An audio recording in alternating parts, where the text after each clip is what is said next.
यहाँहरू सम्पूर्णमा नमस्कार। हामी पुनः उपस्थित भइसकेका छौँ आज हाम्रो तेस्रो च्याप्टरको बारेमा डिस्कस गर्दै र आजको हाम्रो च्याप्टर रहेको छ विश्वको भूगोल। विश्वको भूगोल वर्ल्ड जियोग्राफी। जियोग्राफी भन्ने शब्द चाहिँ जियोग्राफेन भन्ने शब्दबाट चाहिँ परिवर्तित भएको हो र यसको प्रकारहरू चाहिँ दुईवटा रहेका छन्।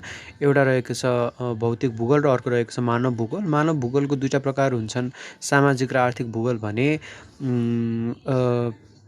भौतिक भूगोलका 8वटा प्रकार हुन्छन्, जसमध्ये नक्षत्रीय भूगोल, जीव भूगोल, माटो भूगोल, भूआकृति भूगोल, जलवायु भूगोल, समुद्र भूगोल, हिमनदी भूगोल र जटिल भौगोलिक भूगोल अन्तर्गत पर्दछन्। तिनीहरूलाई आठ प्रकारका हुन्छन् र प्रश्न यो बारे पनि सोध्न सक्छ, यीमध्ये तल दिएका मध्ये कुन चाहिँ भौतिक भूगोल अन्तर्गत पर्छन् भनेर प्रश्नहरू आएको म देखेको छु र त्यो चाहिँ यहाँहरूले याद गर्नुहोला। र त्यसरी नै भौतिक भूगोलका पिता भनेर एरिस्टोथलिसलाई चिनिन्छ भने मानव भूगोलका पिता भनेर फ्रेडरिक रजेललाई चिनिन्छ। र अब हामी जाउँ महादेशहरूको बारेमा। सबैभन्दा ठुलो महादेश एसिया थाहा छँदैछ हजुरहरूलाई, त्यसपछि अफ्रिका, त्यसपछि नर्थ अमेरिका, त्यसपछि साउथ अमेरिका, एन्टार्क्टिका, युरोप र त्यसपछि अस्ट्रेलिया र ओसेनिया पर्दछन् भने एसियामा 48वटा देश रहेका छन् र यसले कुल जमिन भूभागको 29.92% ओगटेको छ। त्यसै गरी अफ्रिकामा 54वटा देश रहेका छन् जसले 20.18% ओगटेको छ। नर्थ अमेरिकामा 23वटा देश रहेका छन् जसले 16.43% ओगटेको छ कुल क्षेत्रफलको। त्यसै गरी साउथ अमेरिकामा 14वटा देश रहेका छन् जसले कुल भूगोलको 11.96% ओगटेको छ। त्यसै गरी अन्टार्क्टिकाले 9.4% ओगटेको छ। अन्टार्क्टिकामा अहिलेसम्म कुनै पनि देश स्थापित भइसकेको चाहिँ छैन, तर 7वटा देशले चाहिँ आफ्नो क्षेत्र त्यहाँ दाबी गरिरहेका छन्। उनीहरूको परमाणुहरूको परीक्षण अनि लगायतका केही परीक्षण सानोतिनो ल्याबहरू स्थापनाको लागि चाहिँ 7वटा देशले त्यसमा क्लेम गरेका छन्।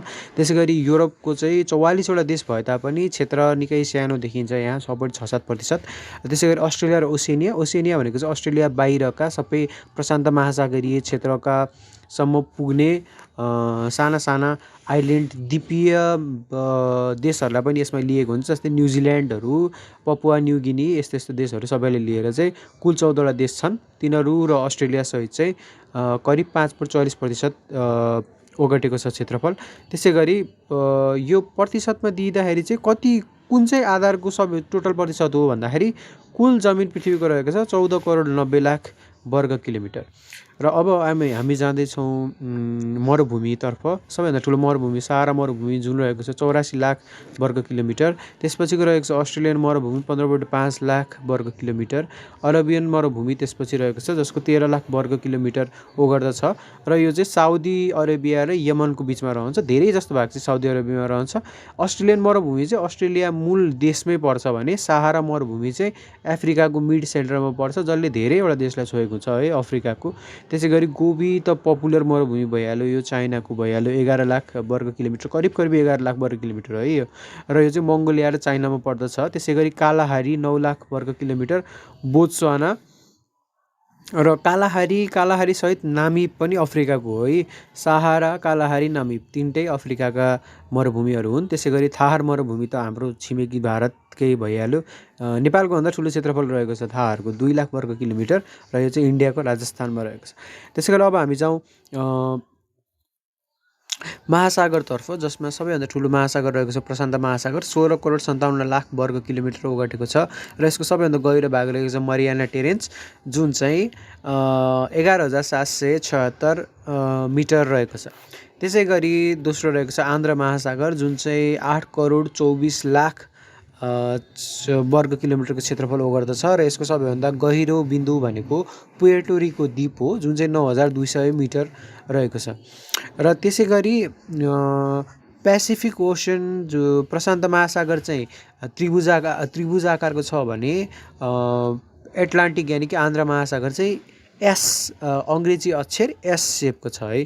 त्यसै गरी हिन्द महासागरले 7.35 करोड वर्ग किलोमिटर क्षेत्र ओगटेको छ र यसको सबैभन्दा गहिरो भाग जावा ट्रेन्च हो जुन 7,450 मिटर रहेको छ। त्यसै गरी अन्टार्क्टिक भनेको चाहिँ कुमेरु महासागरले कुल क्षेत्रफलको 2,44,00,000 वर्ग किलोमिटर ओगटेको छ, जसको सबैभन्दा गहिरो भूभाग भनेको दक्षिणी स्यान्डविच ट्रेन्च जुन चाहिँ 7,225 मिटर रहेको छ। त्यसै गरी आर्कटिक भनेको चाहिँ सुमेरु महासागर, जसले चाहिँ 1,51,00,000 वर्ग किलोमिटर क्षेत्रफल ओगटेको छ र यसको सबैभन्दा होचो बिन्दु भनेको मोली द्वीप हो जुन 5,608 मिटर रहेको छ। र त्यसै गरी संसारको सबैभन्दा ठुला देश, साना देश, क्षेत्रफल र जनसङ्ख्याको हिसाबले यस अन्तर्गत रहेका छन्। सबैभन्दा ठुलो क्षेत्रफलको हिसाबले रसिया रहेको छ, जसको करिब 1.3 करोड वर्ग किलोमिटर क्षेत्रफल रहेको ओगट्दछ भने क्यानाडाको 79.84 लाख वर्ग किलोमिटर क्षेत्रफल रहेको छ। त्यसै गरी तेस्रोमा रहेको छ चाइना, जसको 97 लाख करिब 97 लाख वर्ग किलोमिटर क्षेत्रफल ओगटेको छ भने त्यसपछि चौथोमा रहेको छ अमेरिका, जसले 96 लाख वर्ग किलोमिटर क्षेत्रफल ओगटेको छ। त्यसै गरी 5औं नम्बरमा रहेको छ ब्राजिल। र त्यसपछि अब जनसङ्ख्याको हिसाबले भन्ने हो भने चाहिँ पहिलो रहेको छ चाइना, दोस्रो इन्डिया, तेस्रो युएस, चौथो इन्डोनेसिया र पाँचौँ रहेको छ ब्राजिल। र त्यसै गरी सबैभन्दा सानो देशहरूमा चाहिँ क्षेत्रफलको हिसाबले सबैभन्दा सानो रहेको छ भ्याटिकन सिटी, जुन 0.44 वर्ग किलोमिटर मात्रै क्षेत्रफल रहेको छ। यो चाहिँ असाध्यै नै इम्पोर्टेन्ट छ। त्यसपछि रहेको छ मोनाको 2.02 वर्ग किलोमिटर क्षेत्रफल ओगट्छ। त्यसपछि तेस्रो रहेको छ नाउरू, चौथो टुभालु र पाँचौँ सान मारिनो। र जनसङ्ख्याको हिसाबले पनि यिनै देश आउँछन्, त्यही 1-2टा देश बिचमा फेरिने मात्रै रहेको छ। जस्तै अब सबैभन्दा कम जनसङ्ख्या भएको भ्याटिकन सिटी, त्यसपछिको दोस्रो सबैभन्दा कम जनसङ्ख्या टुभालु, त्यसपछि तेस्रोमा पाउलु, चौथोमा नाउरू र पाँचौँमा सान मारिनो रहेका छन्। त्यसै गरी अब हामी ध्रुवको बारेमा छलफल गर्नेछौँ। ध्रुवमा दक्षिणी ध्रुव र उत्तरी ध्रुवमा सर्वप्रथम पुग्ने व्यक्ति रहेका छन् रोबर्ट पियरे, जुन 1909मा त्यहाँ पुगेका थिए भने रोवाल्ड एडमन्डसेन चाहिँ 1911मा दक्षिणी ध्रुवमा सर्वप्रथम पुगेका व्यक्ति हुन्। त्यसै गरी अब हामी छलफल गर्नेछौँ अक्षांश र देशान्तरमा। अक्षांश भनेको के हो भन्दा भूमध्य रेखासँग समानान्तर भएर जाने लाइनहरू, जुन चाहिँ इमेजिनरी भनेको कपोलकल्पित भन्छ नि, हामीले सोच्ने मात्रै हो कि तिनीहरू एक्जिस्ट गर्छन् भनेर सोच्ने मात्रै हो। त्यही आधारमा वैज्ञानिक डिभिजन भएको छ पृथ्वीको। र यिनीहरू चाहिँ भूमध्य रेखासँग जाँदाखेरि यिनीहरू चाहिँ होरिजेन्टल हुन्छन्, भनेको तेर्सो धर्काहरू रहेका हुन्छन् अक्षांश भने। देशान्तरहरू चाहिँ ठाडो धर्काहरू रहेका हुन्छन्, जुन चाहिँ प्राइम मेरिडियन भनेको प्रधान मध्याह्न रेखासँग समानान्तर भएर जान्छन्।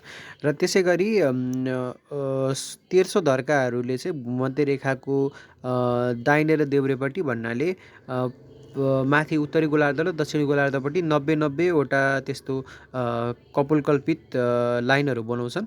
र कुल चाहिँ 180वटा लाइन हुन्छ। 180वटा लाइन प्लस एउटा भूमध्य रेखासहित गरेर 181वटा लाइन हुन्छन्। र माथि पोलमा पुग्ने बेलामा चाहिँ त्यो लाइनहरू सबै एकै ठाउँमा गुजमुचिएर एउटा बिन्दुको रूपमा मात्रै रहेका हुन्छन्। र त्यसरी नै 23.5 डिग्रीमा त्यो लाइनले जुन क्षेत्रलाई काट्छ त्यसलाई चाहिँ मकर रेखा भनिन्छ भने त्यसलाई कर्कट रेखा भनिन्छ भने 66.5 डिग्रीमा जुन क्षेत्रलाई काट्छ त्यसलाई चाहिँ मकर रेखा भनेर चिनिन्छ। र त्यसै गरी 1 डिग्री अक्षांश बढे अनुसार 111 किलोमिटर क्षेत्रफल बढ्दछ, भनेको 1 डिग्रीको फरकमा चाहिँ 111 किलोमिटर पर्दछ। र त्यसै गरी अब हामी जाँदैछौँ प्रधान मध्याह्न रेखापट्टिको रहेको ठाडो इमेजिनरी लाइन, तिनीहरूलाई चाहिँ भनिन्छ देशान्तर। र देशान्तर चाहिँ दुईवटा भाग पूर्वी गोलार्ध र पश्चिम गोलार्धपट्टि गरेर कुल 360वटा 180वटा गरेर 360वटा हुन आउँछन्। यसमा चाहिँ प्रधान मध्याह्न रेखा र त्योभन्दा पछाडि हुने अन्तर्राष्ट्रिय तिथि रेखा पनि हुन्छ। 180 डिग्रीको फरकमा हुन्छन् उनीहरू चाहिँ। एकापट्टि प्रधान मध्याह्न रेखा, अर्कोपट्टि अन्तर्राष्ट्रिय तिथि रेखा। र यसको चाहिँ एक देशान्तरको बराबर 4 मिनटको अन्तर पर्छ। त्यसरी हेर्दाखेरि चाहिँ 15वटा देशान्तर लाइन बराबर चाहिँ 1 घन्टाको फरक निस्किन्छ। त्यसै गरी अब हामी जाँदैछौँ पृथ्वीको उत्पत्तिसँग सम्बन्धित केही सिद्धान्तहरूको बारेमा छलफल गर्न, जसमध्ये पहिलो रहेको छ महाद्वीपीय प्रवाह सिद्धान्त कन्टिनेन्टल ड्रिफ्ट थ्योरी, र अर्को रहेको छ रिकापीय विवर्तनात्मक सिद्धान्त यानि कि प्लेट टेक्टोनिक थ्योरी। र पहिलो रहेको छ महाद्वीपीय प्रवाह सिद्धान्त, जसलाई दिएका छन् अल्फ्रेड वेगनरले 1912मा दिएका थिए भने यो सिद्धान्तले चर्चा पाउँदासम्म चाहिँ 1914 लागेको थियो।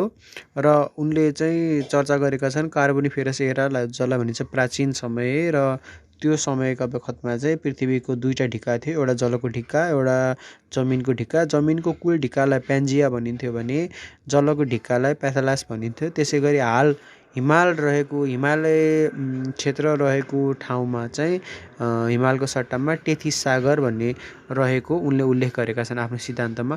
त्यसै गरी रिकापी विवर्तनात्मक सिद्धान्तअनुसार चाहिँ पृथ्वीको धरातल मुनि केही साना केही ठुला प्लेटहरूले चाहिँ समायोजन भएर अनि यो धरातललाई एउटा स्वरूप दिएका छन्, जसमध्ये 6वटा ठुला हुन्छन् भने 20वटा साना साना त्यस्ता प्लेटहरू रहेका छन्। र ती प्लेटहरूको प्रकार 3टा प्रकार रहेको हुन्छ। एउटा हुन्छ रचनात्मक, अर्को हुन्छ विनाशात्मक र संरक्षित। रचनात्मकको चाहिँ किनारामा अर्को प्लेटप्रति घर्षण हुँदाखेरि चाहिँ उसले कुनै नयाँ क्षेत्र रचना गर्छ भने विनाशात्मक चाहिँ आफै धुजिएर आफ्नो छेउपट्टि घर्षण भएर आफ्नो क्षेत्र घट्दै जान्छ विनाशात्मक प्लेटको चाहिँ। भने संरक्षित चाहिँ आफू बहन्छ, अरू साइडको प्लेटहरूको इफेक्ट अनुसार ऊ चाहिँ बहन्छ, तर उसको छेउ चाहिँ न रचनात्मक हुन्छ न विनाशात्मक हुन्छ।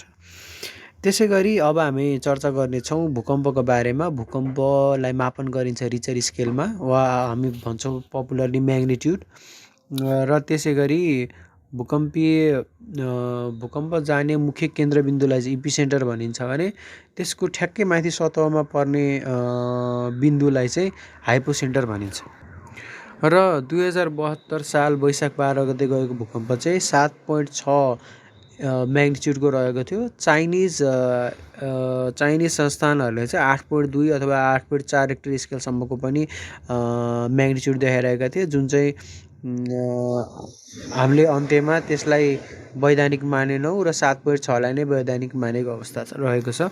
र यो चाहिँ गएको थियो 11:56 हस् त हाम्रो प्रथम भाग यति नै, र पृथ्वीको बारेमा जानकारी सहित दोस्रो भाग छिटै नै अपलोड गर्नेछौँ।